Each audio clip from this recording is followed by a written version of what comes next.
Hello there guys and welcome to Recently Seen. I realize that I'm pretty much late compared to every single person that has ever been on the internet in the history of ever, but I'm here to talk a little bit about that new DC Cinematic Universe blockbuster, Batman vs Superman: Dawn of Justice.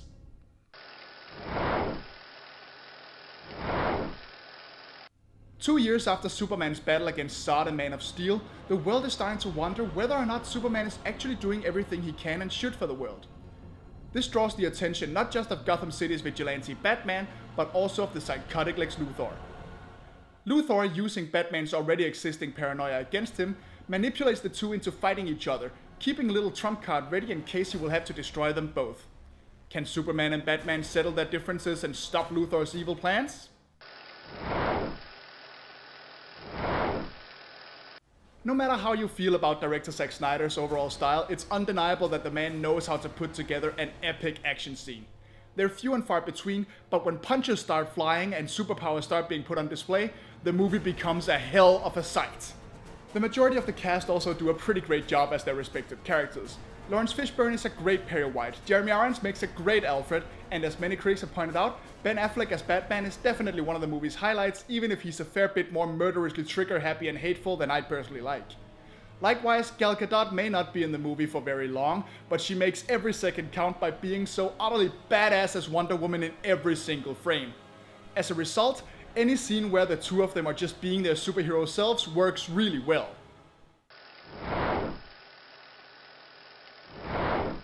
Unfortunately, almost everything else is a total disaster. The action scenes can be as awesome as they want, but when it takes 2 hours of almost nothing but filler, unsatisfying cameos, dream sequences and flashbacks to get there, there is absolutely no emotional investment in the battle itself.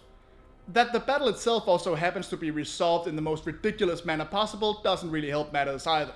The movie is filled to the brim with fake drama brought on by Christian imagery, pseudo-philosophical ramblings, an unnecessarily gloomy color palette, and a Superman that looks more like a teenager that doesn't want to clean up his room than a superhero we're supposed to think of as a beacon of good being questioned by the masses.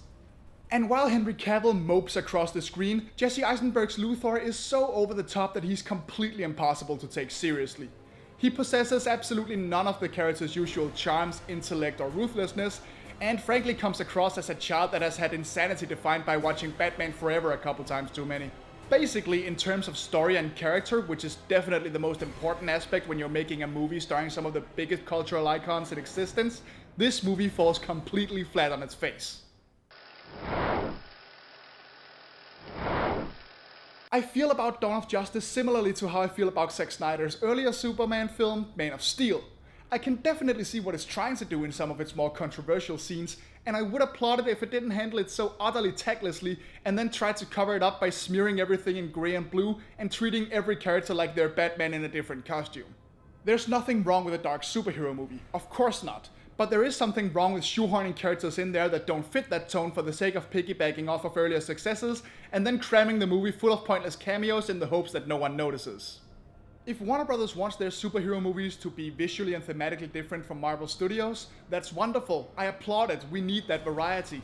But there are ways to do it without desaturating everything and sacrificing your character's core due to the ridiculous notion that only darkness can be taken seriously.